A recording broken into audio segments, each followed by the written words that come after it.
noite, meu irmão. Boa noite, meus irmãos. É com muita alegria que a gente, vinculados pelo Evangelho de Jesus, vinculados por essa doutrina de amor e de luz, mesmo à distância, nos sentimos solidários, nos sentimos unidos, vinculados pelo amor divino. E este tema tão importante, né, nos temas que nós apresentamos para André, né, na escolha, né, e eu acho que foi muito feliz de escolher esse tema, porque é um tema muito importante e muito atual, né, nesses tempos de pandemia, nesses tempos de recolhimento, nesses tempos de isolamento social, a questão da depressão, a questão da tristeza profunda e os índices de suicídio, nós não temos esses dados ainda, mas a gente já imagina como é que intensifica, né? É mais desafiador, né? Vamos aqui para o share screen aqui, né? Vamos ver se eu dou conta, viu? Não dá, a gente vai sem. Tá. Então, esse tema suicídio não, ele está tem a cartilha da FEB, que eu não sei se conhecem, né? Mas provavelmente sim, mas quem não conhece deve buscá-la. Esse trabalho da FEB, naquela sequência de temas em defesa da vida. Esse trabalho começou em 93 com a FEB, né? Então, em defesa da vida, suicídio não. Né? Fala sobre aborto, sobre eutanásia, sobre as drogas, sobre a violência, né? Então, essa cartilha é muito rica, né? Ela pega vários pontos embasados da doutrina espírita. E um tema que nós devemos trabalhá-lo nas casas, nos nossos relacionamentos, em todos os ambientes onde nos encontrarmos e formos convidados a trabalhar, a gente trabalhar com carinho e amor. Que às vezes a gente, com o volume de informação que tem sobre a condição de um suicida pós-suicídio, muitas vezes nós nos posicionamos de uma maneira muito dura. Ah, mas quando suicida vai ficar de tal jeito, vai acompanhar a decomposição do corpo, vai, né? Então, é um conhecimento? É uma informação? É. Mas será que é adequado colocar em determinados pontos, né? Em determinado momento, no momento de dor de um companheiro? Que na maioria das vezes, na grande maioria, ele está precisando de um carinho, ele está precisando de um ouvido, né? Ele está precisando de um consolo, de uma orientação. Então, a gente colocar termos que às vezes de ameaçar, não é por aí, né? De esclarecer, no tempo certo, vai entender as consequências disso, né? Então, é um tema para ser trabalhado com muito amor, né? Como é que eu faço para continuar lá, hein? É só seguir que vai? Não, tem que mudar, né? Não é isso? Só usar a setinha aí para cima e para baixo, como se estivesse apresentando normalmente. Ah, então, mas não está aí não, viu? Eu acho que eu venho cá para a apresentação. Eu venho cá. Ah, tá. Não tá. Eu não estou conseguindo ir lá e. Está compartilhando ou não? Agora? Mudou a tela ou não? Não, agora é porque você parou de compartilhar aí, eu acho. Ah, que Tem eu que parei de compartilhar de novo. compartilhar. Vamos lá. Mas não está aí. A hora que eu aperto não vai, não. Mas vamos de novo. Vamos ver se vai Vamos agora. ver se vai. Então, esse Setembro Amarelo, né? Sendo que o dia 10 de setembro é o Dia Mundial de Combate ao Suicídio. E então, esse amarelo, essa fita amarela, vem lá de 94, né? O Mike M, um adolescente de 17 anos, que ele suicidou num Mustang amarelo, né? Num carro amarelo, né? E esse Mustang, ele mesmo que tinha reformado esse carro, pintado esse carro, ou seja, um jovem com habilidades, né? Com muita possibilidade, né? E ele suicida e a família no funeral, na celebração de missa ali de sétimo dia, não sei se ele era católico, não me lembro, essa missa de sétimo dia está por minha conta, viu? Mas aí a família, em homenagem, ela distribui esses laços amarelos e uma celebração à vida, né? Tipo assim, pedindo, convocando para a prevenção ao suicídio. E aí se espalhou para o mundo inteiro, essa questão desse setembro amarelo, que vem daí do Mike M. Mas é um tema que não é para ser falado só em setembro. É muito adequado falarmos de suicídio nas casas espíritas, no movimento espírita, o ano inteiro. Porque nós vamos ver que os números não são pequenos, não. Né? É um caso de saúde pública, é uma situação de alta assim, periculosidade. Então, que requer um empenho de toda a sociedade.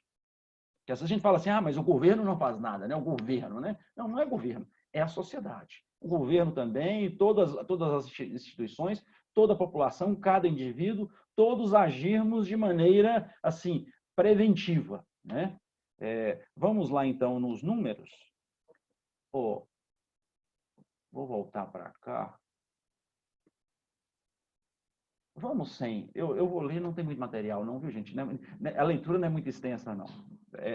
Vamos seguir aqui, vai ser mais tranquilo. Mas só para os números, para a gente ter noção de que é os números de suicídio no mundo, são 800 mil suicídios por ano. Um a cada 40 segundos. Ou seja, nesse tempo que a gente está falando aqui, no mundo inteiro já suicidaram muitas pessoas. Né? Umas 30 pessoas, de 7 horas da noite até as 7h20 que está dando agora, né? Nesse intervalo, já suicidaram 30 pessoas no mundo. Então, é um número, é uma cifra gigantesca.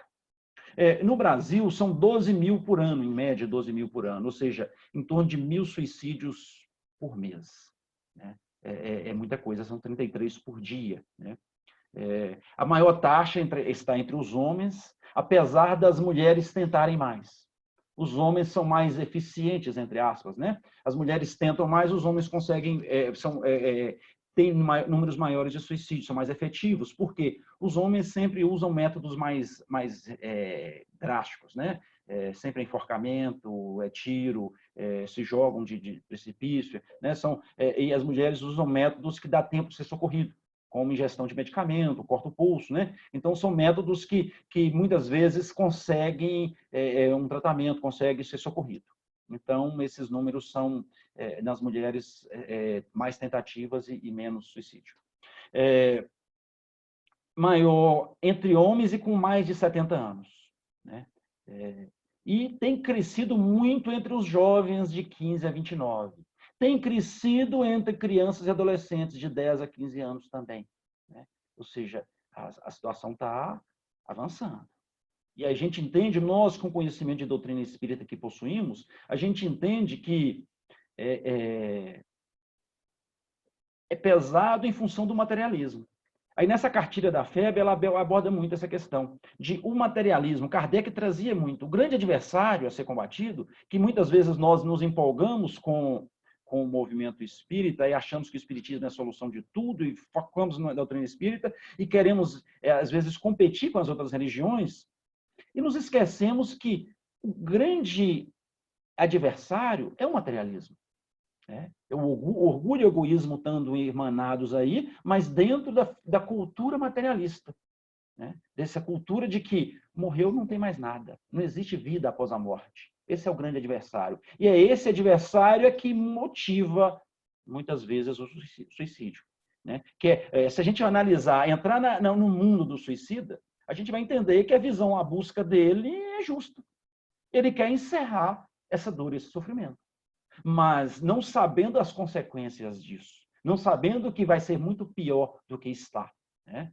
Mas a gente para trazer alguns números sobre o Covid-19, para a gente refletir de quanto que a nossa sociedade está adoecida ainda. Né? Porque deve fechar o número aí hoje, o Brasil, em torno de 22 mil mortes de Covid-19.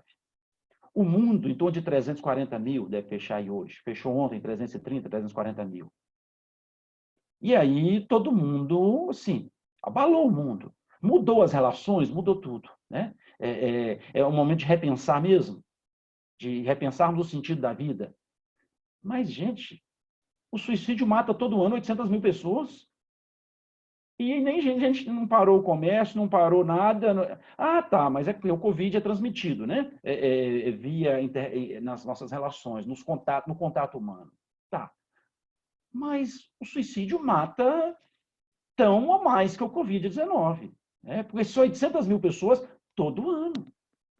Né? Se o Covid-19 chegar a esse número, talvez não chegue, ou talvez passe, mas o que vai acontecer? Nós vamos resolver. Mas e o suicídio, que está há quantos anos matando 800 mil pessoas? Então, assim, para a gente repensar. O Covid, eu vejo um papel muito importante no Covid-19, para a gente entender, além de nós falamos do sentido da vida, entender a importância do Pai Celestial em nossas vidas.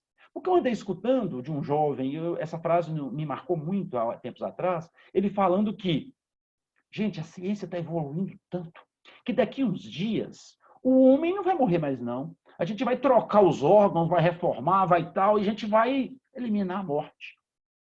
Olha a visão materialista, onde coloca Deus em segundo plano, ou terceiro plano, ou em plano nenhum. Né? A gente já começa a endeusar a ciência e esquece do Pai Divino.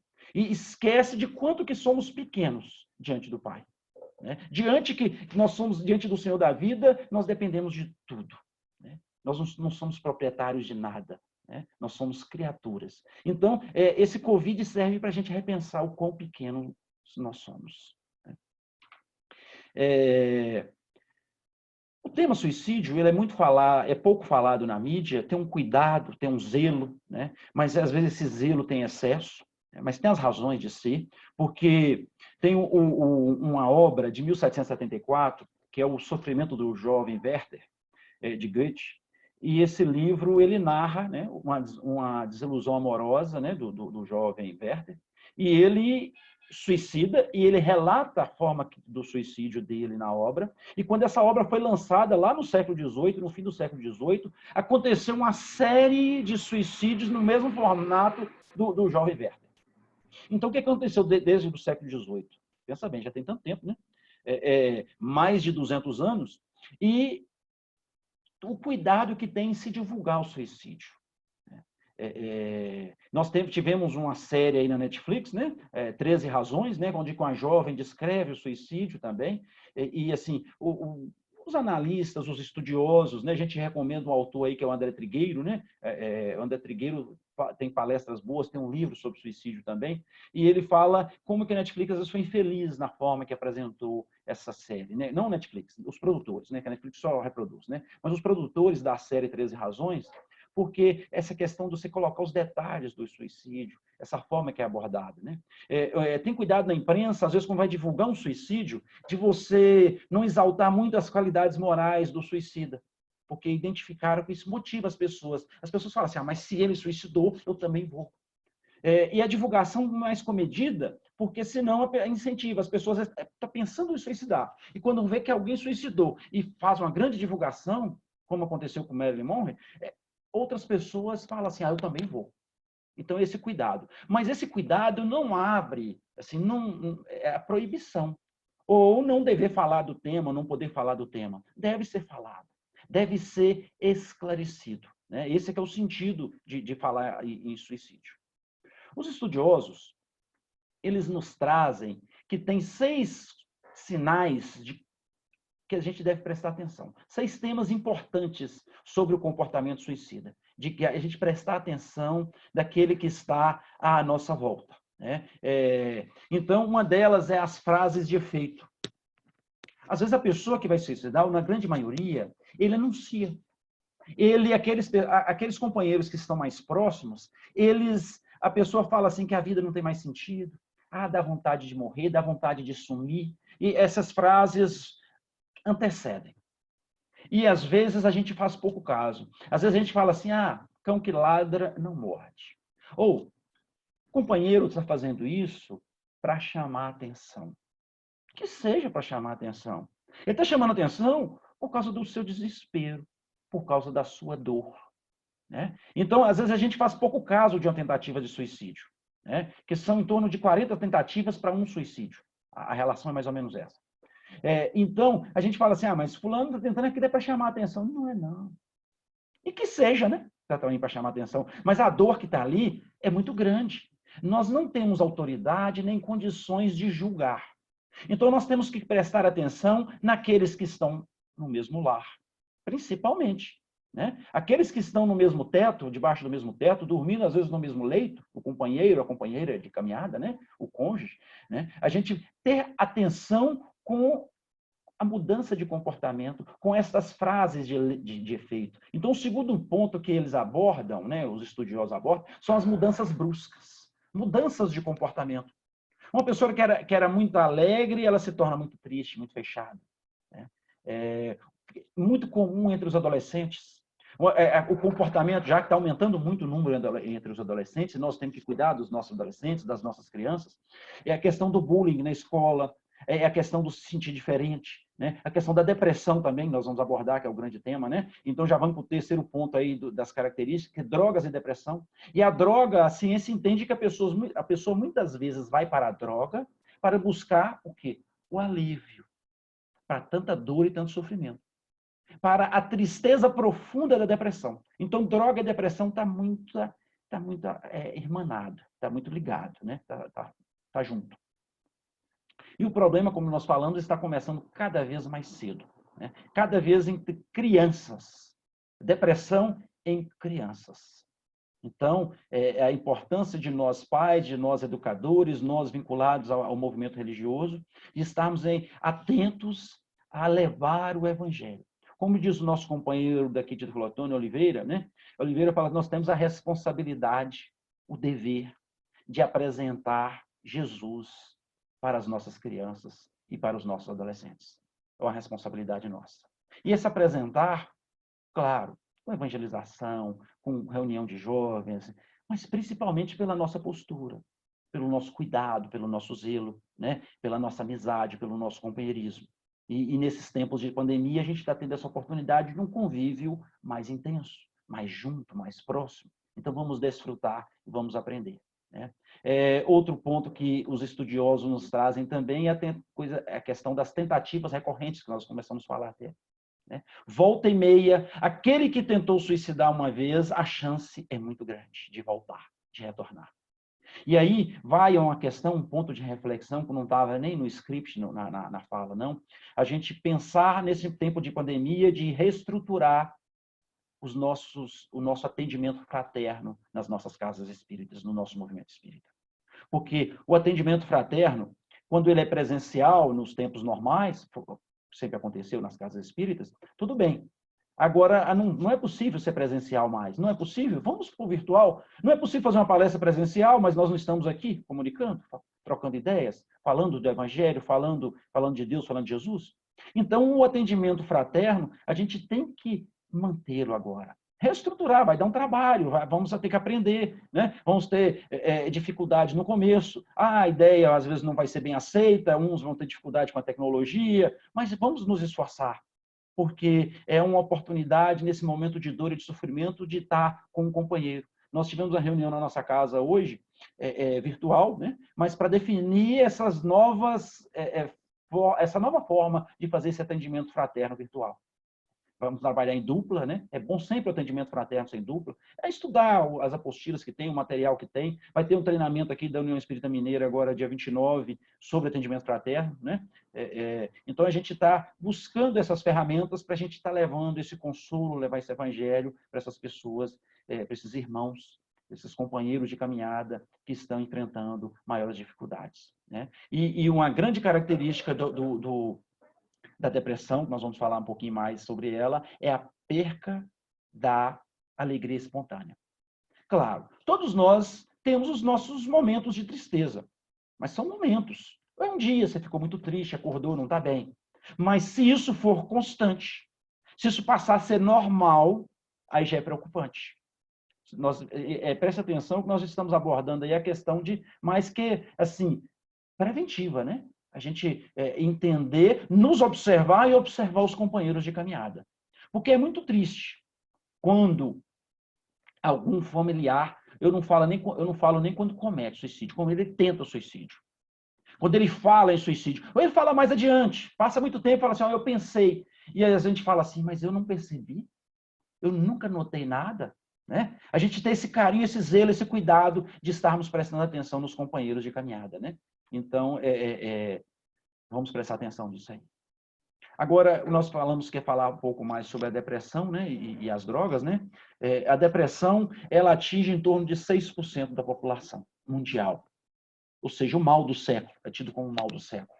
A depressão, claro que tem palestras, várias palestras espíritas, tem um palestrante espírita que eu gosto muito, que é o Nazareno Feitosa, né? Ele é nordestino, se não me engano, não sei se é do Ceará ou se é da Paraíba, mas ele é radicado em Brasília, né? Participa da FEB, dos eventos do Movimento Espírita em Brasília, né? E ele, como ele tem um histórico de depressão, ele conta a sua experiência, né? E fala sobre a depressão, é uma abordagem muito interessante, né? Temos outros autores aí, mas eu gosto do Nazareno para ele contar a sua experiência, a sua vivência, né? Claro, tem obras espíritas aí também, tem muita informação sobre depressão, mas a depressão é a perda da alegria de viver. Joana de Ângeles, ela aborda sobre a depressão, que a depressão está vinculada aos complexos de culpa. Aí a gente vai falar assim, mas complexo de culpa de quê? Né? Nessa encarnação não fiz nada, mas é dessa, né? Mas esse complexo de culpa que vem de outras vidas, de outra encarnação, que muitas vezes... mas aí falar assim, a questão da serotonina. Claro, é a serotonina, na questão física. Mas nós sabemos que toda doença física tem uma gênese espiritual. Né? A doença não começa no corpo, né? Ela se origina no corpo espiritual. Então, Joana já está indo lá na causa, né, da questão do complexo de culpa. Então, é um tema para ser abordado, é um tema para ser falado, é um tema para ser respeitado, porque tem uns componentes, sim, genéticos. Né? Se você tem um dos pais que teve depressão, sua chance é tipo assim, 10, 15% de ter depressão. Estou chutando esse número aqui, viu, gente? Mas se o pai e a mãe tiver depressão, o filho tem uma chance, assim, vai ser 20, somar 10 com 10, não. Potencializa, tipo 50% de chance de ter depressão. Né? E aí, nós espíritas, muitas vezes, complicamos um tratamento. Nós temos, às vezes, vergonha. Tem preconceito com relação à depressão. Muitas pessoas falam, a depressão é coisa de gente preguiçoso. Né? A depressão é obsessão. Nem sempre um processo depressivo tem obsessão. Pode ter. Né? Mas nós espíritas aí temos vergonha de falar. Né? Eu não vou falar que nós espíritas. Né? A sociedade mundial contemporânea tem vergonha de falar quando tem depressão. Né? As pessoas não procuram ajuda médica, e aí o ponto interessante é que precisa de ajuda médica, porque, às vezes, a ajuda médica só não resolve. Nós entendemos, aí nós, com o conhecimento de doutrina espírita que nós temos, nós sabemos que a ajuda médica só não resolve. Mas, na grande maioria dos casos, precisamos de ajuda médica. Porque o medicamento o antidepressivo, vai nos dar condições de buscar o auxílio, a ajuda espiritual. Vai nos dar a condição de resolver o problema na sua origem espiritual, na sua gênese espiritual. Então, nós temos que estar unindo os dois pontos. Claro, a ajuda psicológica, né? Buscar o atendimento fraterno. Mas quando a pessoa está numa situação, está no fundo do poço, não tem nenhuma alegria de viver. Ele quer ficar num quarto escuro, sem ninguém incomodá-lo, sem comer, sem beber, sem tomar banho, sem nada. Não adianta falar de evangelho para ele. A gente pode dar o passe? Pode dar o passe. E deve dar o passe. Deve fazer oração por ele? Deve fazer oração por ele. Mas o resultado com o medicamento vai ser muito mais rápido. E aí os pacientes espíritas dão mais trabalho nos consultórios psiquiátricos. Né? Porque já chega achando que sabe, acha que não tem, ou acha que é obsessão, né? Já quer dar aula, às vezes, para o psiquiatra, né? E então, quando busca, né? E Divaldo, quando aborda sobre a depressão, Divaldo Franco fala muito interessante, uma abordagem que Divaldo fala. Ele fala assim, quando a pessoa está com câncer, você não pergunta assim, você quer tratar? Não, você já vai levar logo para tratar. Você impõe para o familiar. Você é uma pessoa que quebrou a perna, você não vai perguntar assim, você quer ir tratar da perna? Não, você já leva, né? Agora está com depressão, você pergunta se quer ir tratar. Né? Então, assim, mostrar, às vezes, firmeza, né? Tá junto, mostrar carinho, mostrar amor, envolvimento, mas responsabilidade com o ente querido, né? De levá-lo para ser tratado. E nós, com os recursos que temos da terapêutica espírita, né, dos recursos que temos, né, a eficiência da prece, a eficácia da prece, né, da fluidoterapia, né, da mudança de hábito, da mudança de postura, porque o Nazareno Feitosa, ele coloca na palestra dele, que ele fala assim, hoje, depois que passou por tudo, ele fala assim, bendita depressão. Ele entende que a depressão foi uma ferramenta importante na sua transformação, para ser um ser melhor. Como nós vamos passar, quando passar pelo Covid-19, nós vamos falar assim, bendito Covid-19. Como que nós vamos ser melhores, né? Porque, como diz Paulo de Tarso, a tribulação gera fortaleza. A tribulação nos torna mais fortalecidos, mais fortes, não é isso? Nós não vamos para a academia para malhar, para fazer os exercícios, para ficar com a musculatura mais forte, mais rígida, né? Então, os desafios, as dores, os contratempos que enfrentamos na caminhada nos torna mais fortalecidos, né? Então, tem uma pesquisa, quando nós falamos do preconceito, só voltando lá no preconceito da depressão, 63% das pessoas entre 25 e 34 anos, eles falam que não contariam para os amigos e para os familiares que têm depressão. Pensa bem. É a grande maioria das pessoas, né? Não contar nem para os familiares e nem para os amigos. Então, para o estranho, então, de jeito nenhum, né? Então, esse tema, ele é muito blindado, é um tema, assim, muito fechado. E nós temos que estar com essa terapêutica aberta. Eu não sei, eu imagino que aí em Teixeira, no extremo sul aí, vocês têm tido essa demanda pelo atendimento fraterno, né? Aqui em Teoflotone, a gente tem percebido, nas nossas casas aqui, essa grande demanda. E aí nós temos que nos capacitar, nos preparar para receber esses companheiros. E sempre no atendimento fraterno, encaminhar para, nos casos que a gente entende, ou na grande maioria dos casos, falar acerca do tratamento psiquiátrico, do tratamento médico e psicológico. Né? A gente ter esse cuidado porque, às vezes, não, mas se está fazendo um tratamento espiritual, não precisa. Não, precisa sim. Né? Então, a gente sempre tem essa abertura de falar. Porque, às vezes, um familiar fala, ele não presta atenção, mas, às vezes, no atendimento fraterno, a pessoa vai aceitar, né? Vai entender a motivação. Né? Então, pessoas com depressão e que não são tratadas adequadamente recorrem às drogas e ao álcool para aliviar o sofrimento. É uma fuga. Todo vício, seja ele qual for, é fuga. São fugas espetaculares. Né? Joana, na série psicológica, ela aborda essa questão das nossas fugas. Então, nós fugimos da dor, fugimos do sofrimento, fugimos da dificuldade e os vícios se tornam esse canal. Muitas vezes até nós fugimos até para o trabalho espírita, né? A minha mãe, ela tem um histórico de depressão e ela fala o seguinte, ela foge para o trabalho.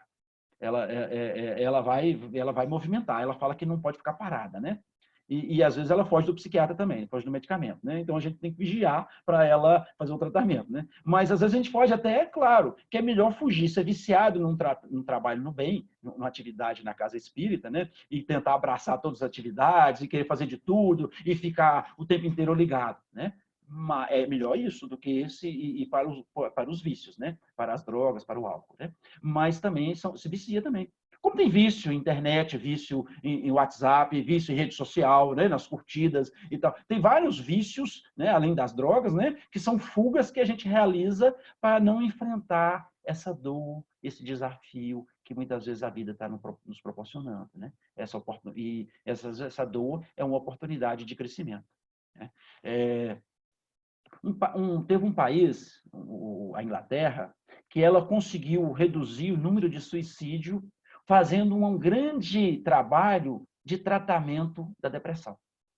Ou seja, fizeram uma campanha, vamos imaginar aí, né? Você estabelecer uma campanha, uma meta, unindo toda a sociedade civil, você pegar todo mundo, pegar os líderes religiosos, pegar nas escolas, você começar a fazer um trabalho de identificação, de diagnóstico e de tratamento da depressão.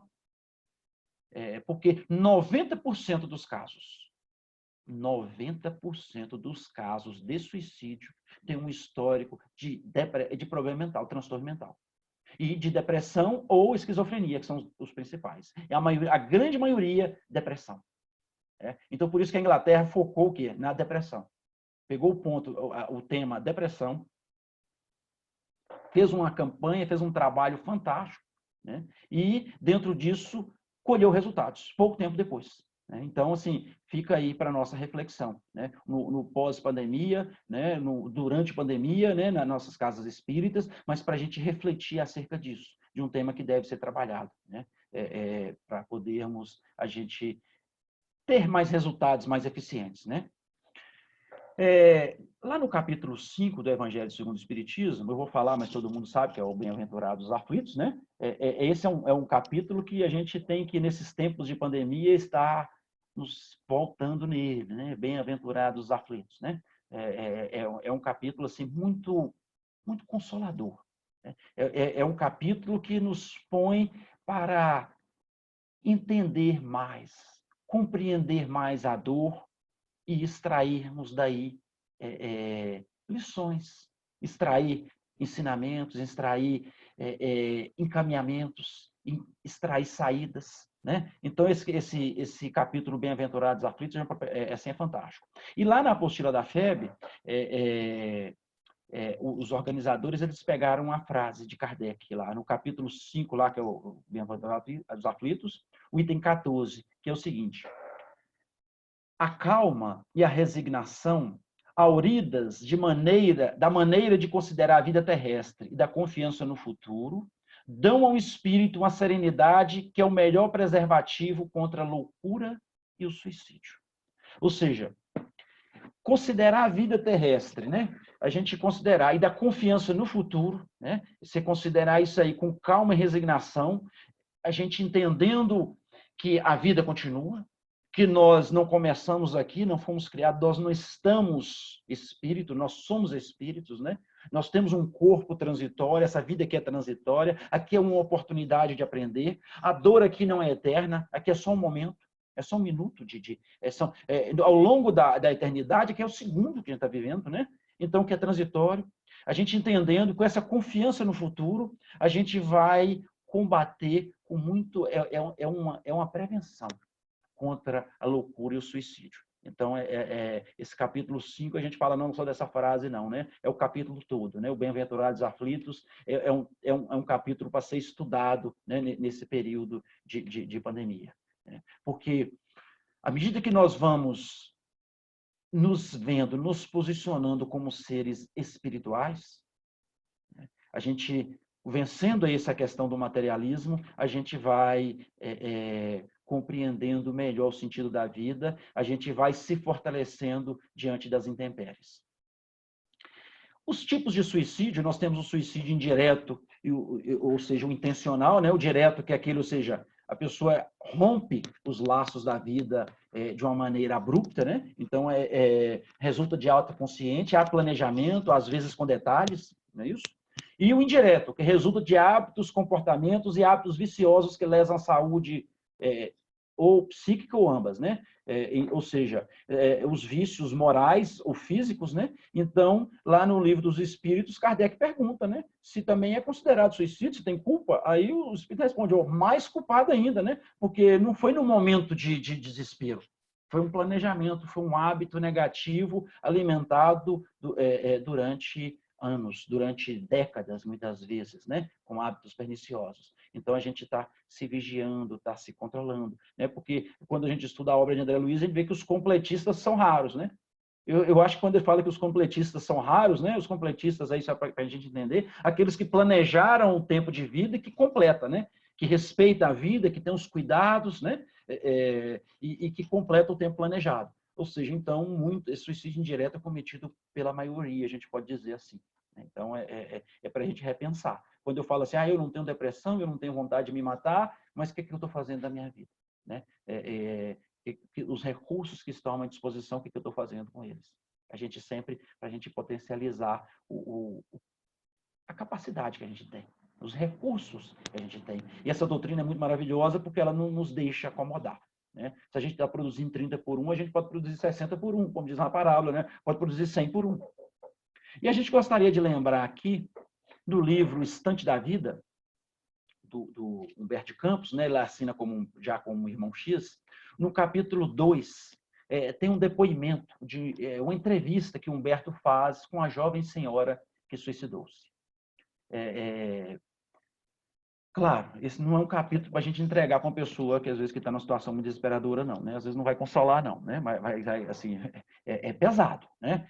Porque é uma jovem senhora que ela tinha suicidado já tinha algum tempo, né? E aí Humberto de Campos, quando dá a entrevista, né? Ele como seu aspecto de escritor, de repórter, né? Ele pergunta para ela como ela estava se sentindo, como é que ela se sentiu logo após a morte, se ela recebeu os entes queridos. Né? Vale a pena ver esse capítulo, só vou reafirmar aí. Estante da Vida, capítulo 2, Depoimento, que se chama. Se quem não tiver o livro, é só colocar no Google aí Humberto de Campos, ou o Irmão X, né? Estante da Vida, Chico Xavier, né? Depoimento, capítulo 2, que vocês vão achar com muita facilidade. Mas ela fala assim, que depois, mais tarde, ela foi saber que os parentes estavam lá, os entes queridos, queria ajudá-la, mas ela não tinha condição de receber ajuda. Os benfeitores estavam lá, ela não tinha condições de receber. Né? O aprisionamento, e ela fala que assim, não conseguia se desvencilhar do corpo, foi para o rabecão, né? Foi para ser necropsiada. Ela fala que ela lembra da infância, de quando os animais da fazenda dos pais, eles eram abertos, tiradas as vísceras fora, ela sentia aquilo tudo, a vergonha dela diante de quem estava fazendo ali, preparando o corpo, né? E ela falando toda aquela dor, todo aquele sofrimento, aquela narrativa desse livro, né? Mas, assim, mostrando o quanto que é sofrido a história de um suicida. Então, assim, ficou muito, assim, intenso, né? Esse livro, esse capítulo 2, depoimento do livro Estante da Vida, mas que vale a pena nós lermos. Né? A gente saber a responsabilidade que a gente tem. A bênção que é ter tanta informação que a gente tem, da vida que nós temos, do dom da vida, dessa oportunidade. Né? E aí ela suicida-se, ela conta para Humberto, por ciúme. Ela viu seu marido simpatizando com outra mulher, nem sabia se tinha nada, né? E aí depois, quando ela volta, 6 anos depois, estava lá o marido casado com aquela. Né? Ou seja, nem ia ter nada, né? Mas aí ela se suicidou e ela foi entender. E ela vê aquele ciúme, mas depois ela entendeu que o filho dela tinha aquela mulher para cuidar dele. E ela passou a amá-la. Né? Mas demorou quanto tempo? Quanta dor, quanto sofrimento até chegar nisso, né? Então, fiquemos atentos a isso. No livro Religião dos Espíritos, esse livro, para quem não conhece, é uma obra de Emmanuel, onde que ele estuda temas, né, pontos do Livro dos Espíritos. Eu vou ler para vocês aqui algumas frases aqui. Esse livro também é muito esclarecedor. É um capítulo, no capítulo 48 do livro Religião dos Espíritos. Ele fala, esse capítulo, 2 ou 3 páginas só, mas esclarece muita coisa acerca do suicídio. É o seguinte: os suicidas, vou pegar só 2 frases que eu tirei para trazer para a nossa reflexão. Os suicidas são habitualmente reintegrados no plano carnal em regime de hospitalização na cela física.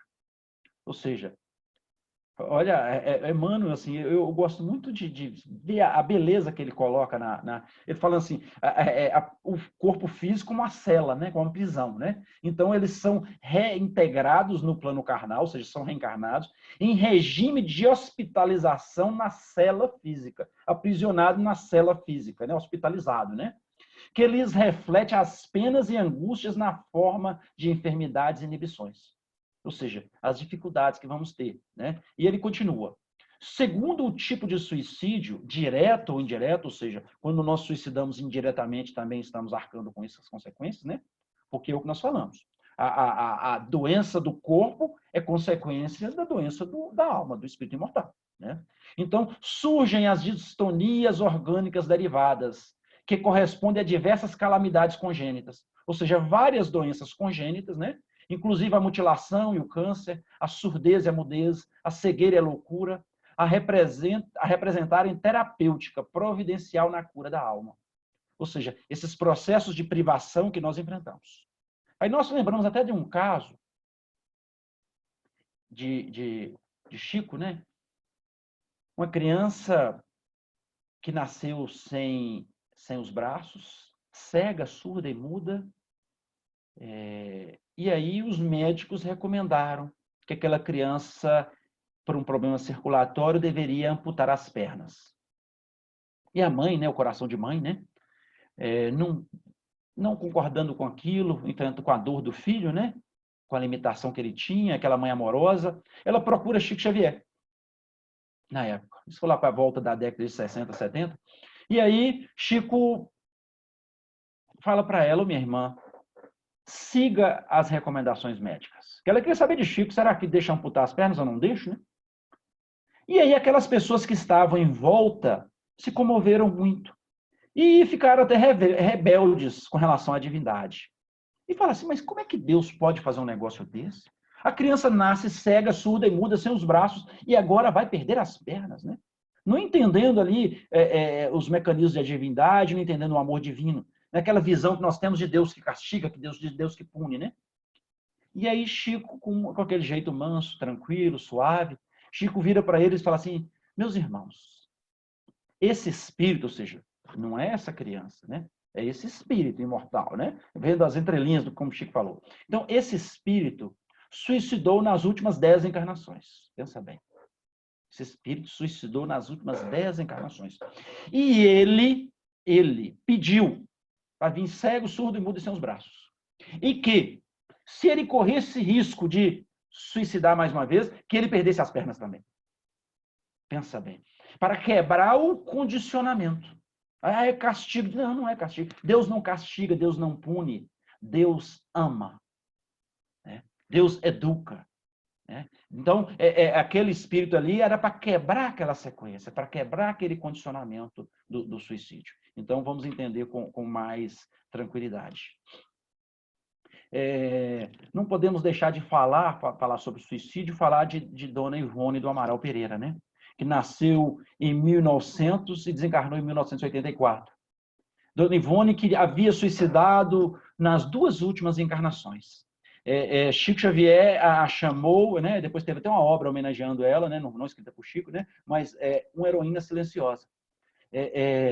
Dona Ivone, ela que veio como prova e expiação e acabou transformando a sua encarnação como missionária também, né? Ela, pela dignidade, pela forma que ela enfrentou. Né?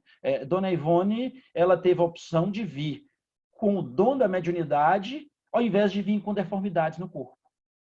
E quando nasceu, logo com poucos dias de vida, ela teve um processo de catalepsia.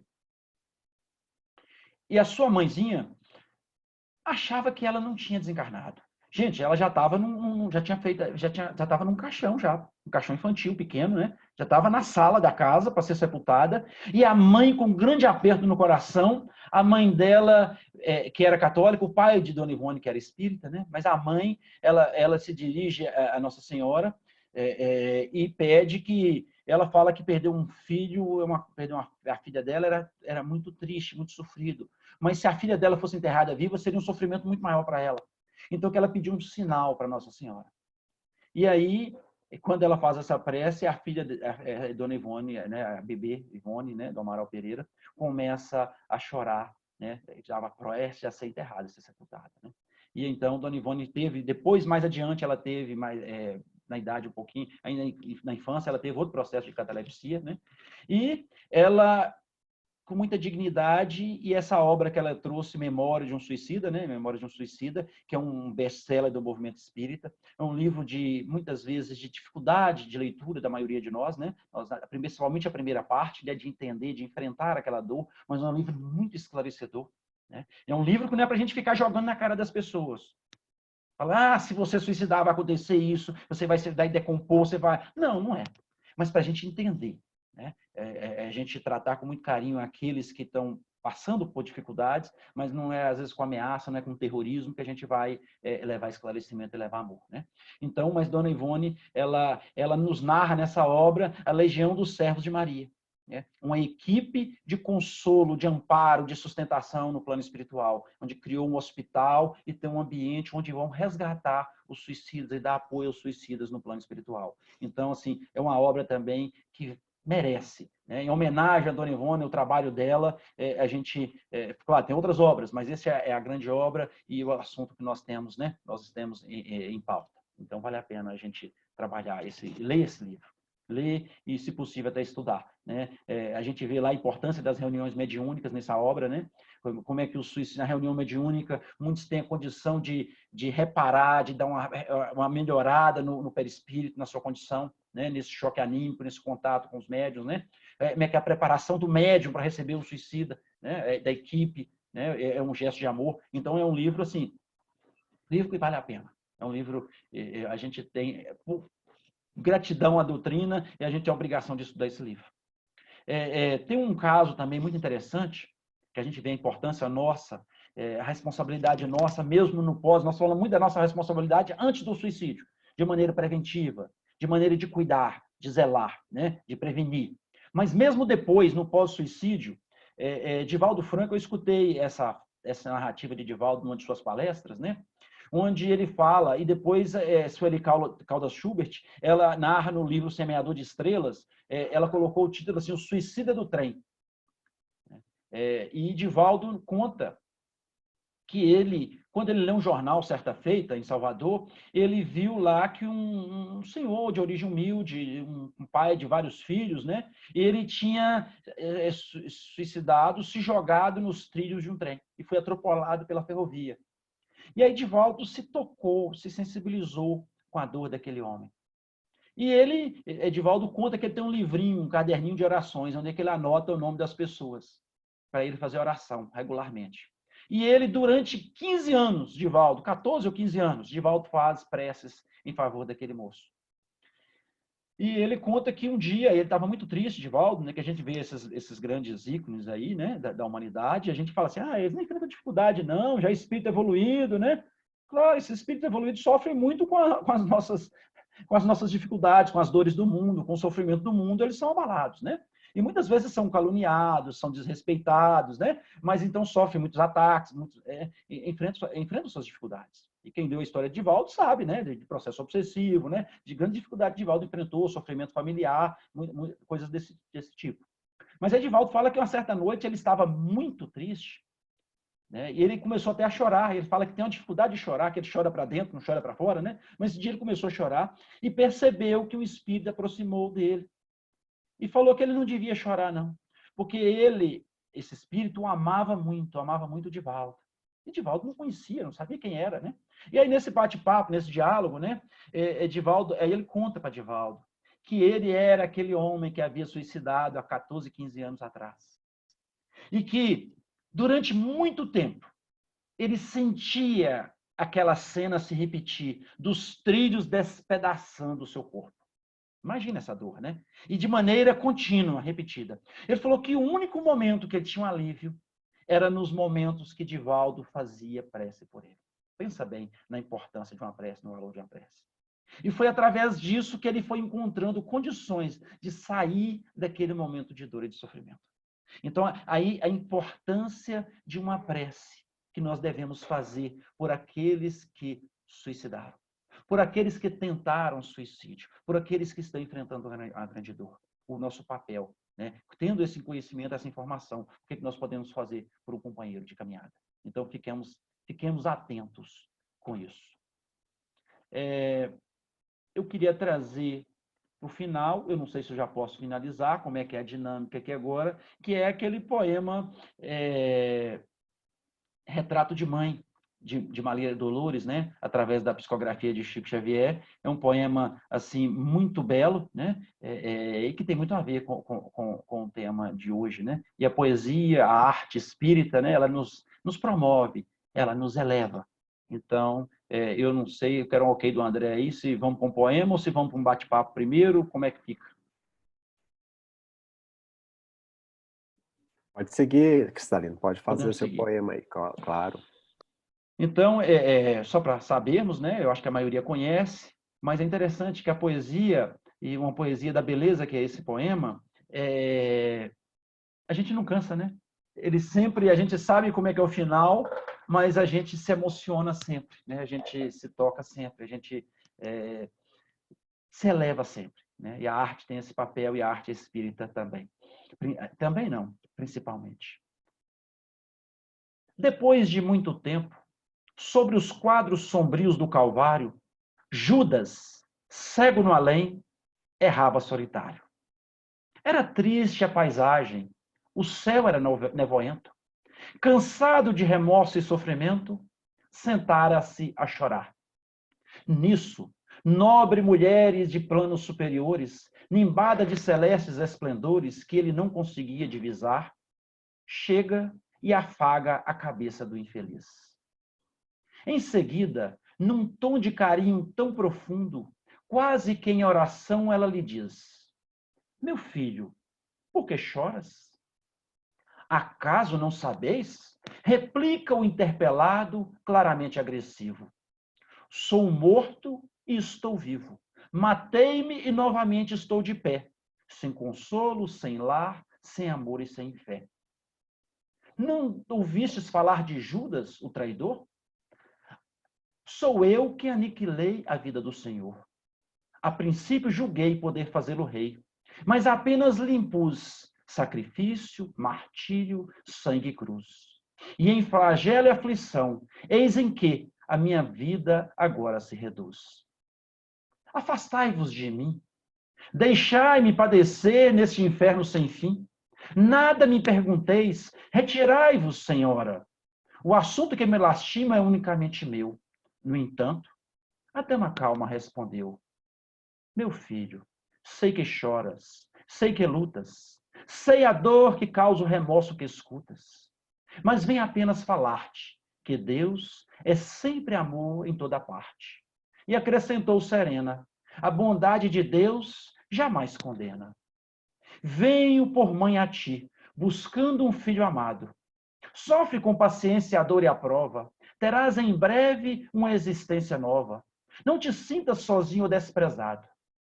Judas interrompeu-a e bradou, rude pasmo: mãe, não me venhais aqui com mentira e sarcasmo. Depois de me enforcar num galho de figueira, para acordar na dor, sem mais poder fugir à dor verdadeira, fui procurar consolo e força de viver aos pés da pobre mãe que me forjara o ser. Ela me viu chorando e escutou os meus lamentos, mas teve medo dos meus sofrimentos. Expulsou-me os conjuros, chamou-me monstro por sinal, disse que era unicamente o espírito do mal. Intimou-me a terrível retrocesso, mandou que eu apressasse o meu regresso para a zona infernal de onde eu vinha. Ah, detesto lembrar a horrível mãe que eu tinha. Não me faleis de mãe, não me faleis de amor, sou apenas um monstro sofredor. Ainda assim, disse a dama docemente: por mais que me recuses, não me altero. Amo-te, filho meu, amo-te e quero ver de novo a vida maravilhosamente revestida de paz, de fé e de elevação. Virás comigo à terra, perderás pouco a pouco o ânimo violento, terás o coração nas águas de bendito esquecimento, numa existência de esperança. Levar-te-ei comigo a remansoso abrigo, dar-te-ei outra mãe, pensa e descansa. E Judas, nesse instante, como quem olvidasse a própria dor gigante, ou como quem desgarra de um pesadelo atroz, perguntou: quem sois vós, que me falais assim, sabendo-me traidor? Sois uma divina mulher irradiando amor, ou anjo celestial de quem presinto a luz? No entanto, ela, a fitá-lo frente a frente, respondeu simplesmente: meu filho, eu sou Maria, sou a mãe de Jesus. Que Jesus nos abençoe, nos fortaleça e nos inspire sempre nesses momentos de dor, de aflição, mas de muito amor que nos envolve nas nossas vidas. Que assim seja.